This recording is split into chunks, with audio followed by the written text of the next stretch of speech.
Não era isso que você queria? Não foi esse o sucesso que você sempre sonhou?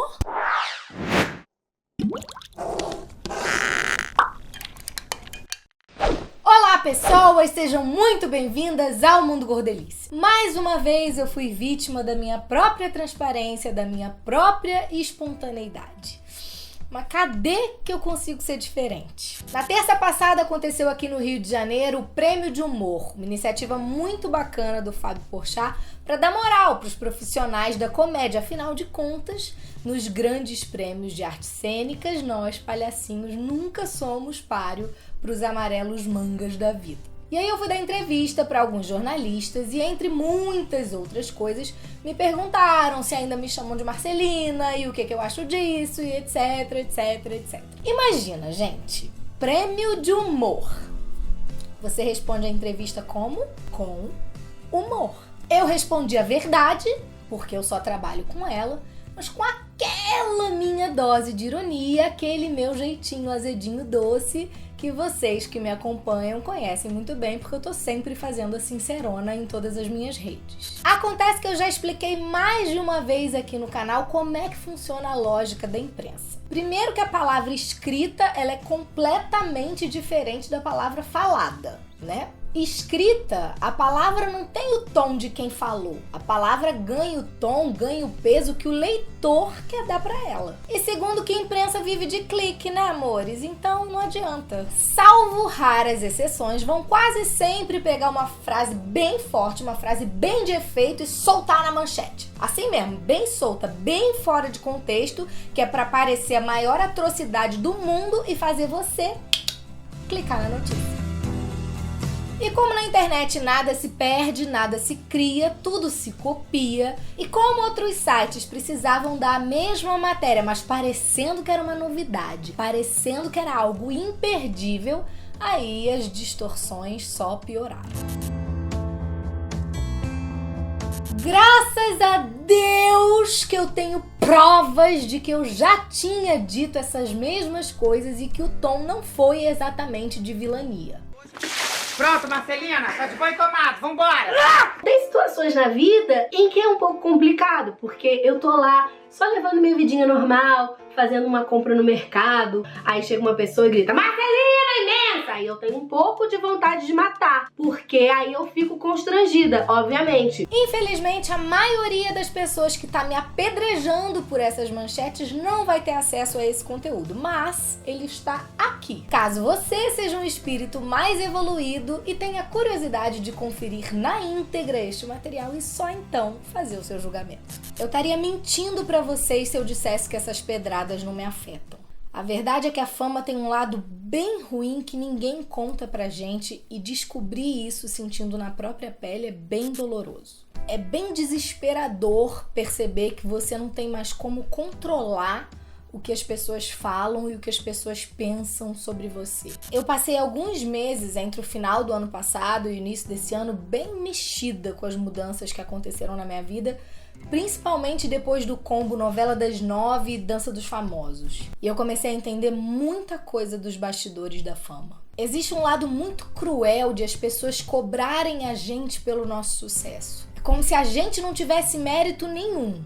Como se só elas fossem responsáveis pelo sucesso que a gente faz e isso fizesse daquelas pessoas absolutas proprietárias da nossa vida, donas da gente. Como se a gente tivesse que estar sempre disponível para entreter essas pessoas do jeito que elas quiserem, não importa o dia, a hora, o lugar, a ocasião, o estado de espírito.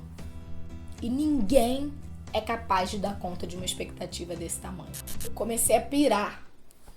Comecei a ter umas crises de ansiedade horrorosas, com sintomas físicos mesmo, visão turva, zumbido no ouvido, palpitação, aperto no peito, uma sensação de dormência. E é difícil admitir que você está passando por isso. Afinal de contas, você é espiritualizada, você faz terapia, mas a verdade é que nada disso te deixa imune. Eu, sempre tão ativa, tão independente, tão alegre, tão cheia de vida, comecei a não ter vontade de sair de casa. Ir a um shopping sozinha, comprar uma rasteirinha, virou um enfrentamento terrível, porque eu sabia que eu ia ser olhada como um animal exótico, que alguns olhares iam me fazer sentir nua em público e que eu ia ser obrigada a sorrir e a falar com as pessoas, mesmo que a minha vontade naquele dia fosse só de chorar e fazer voto de silêncio. Felizmente eu percebi o buraco em que eu estava me enfiando e procurei ajuda a tempo. Mantive a terapia, intensifiquei os cuidados com o meu lado espiritual e procurei um psiquiatra antes que virasse alguma coisa mais grave. Eu escolhi não me deixar adoecer. Por isso, mesmo correndo o risco de distorcerem a minha fala, de usarem fora de contexto, de eventualmente interpretarem mal, eu não vou trair os meus princípios, os meus valores, os meus sentimentos, as coisas em que eu acredito. Eu escolhi transcender o meu papel de atriz para me mostrar como pessoa.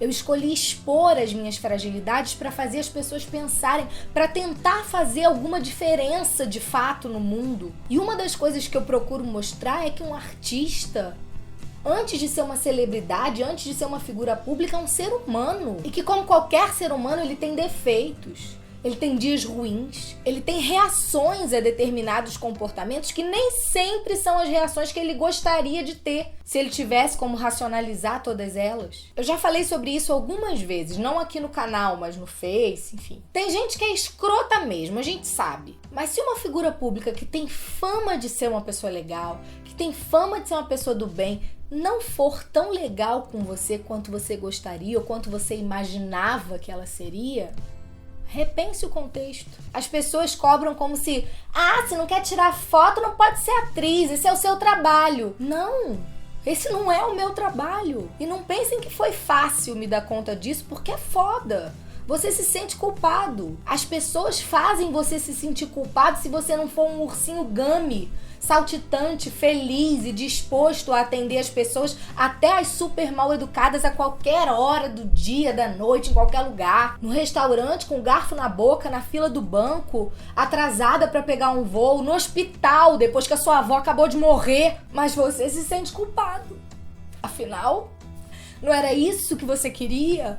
Não foi esse o sucesso que você sempre sonhou? Só que a gente também precisa ter o lado do auto-perdão. O lado de olhar e falar, peraí, eu sou humana. Não, isso não é o meu trabalho. O meu trabalho é entreter as pessoas com a novela, com o filme, com a peça, com o canal aqui no YouTube. Isso é o meu trabalho. E isso, modéstia à parte, eu faço muito bem. Só que todo trabalho tem uma jornada, todo trabalho tem um expediente. E o que acontece fora do horário do meu trabalho não é mais o meu trabalho. É uma gentileza que eu faço com quem é gentil comigo. Se uma pessoa é grosseira, se uma pessoa me deixa numa situação vexatória, se ela me faz sentir exposta, vulnerável, desculpa, mas é mais forte do que eu. Eu vou me defender como for possível naquele momento, como um bicho acuado que age por instinto de sobrevivência.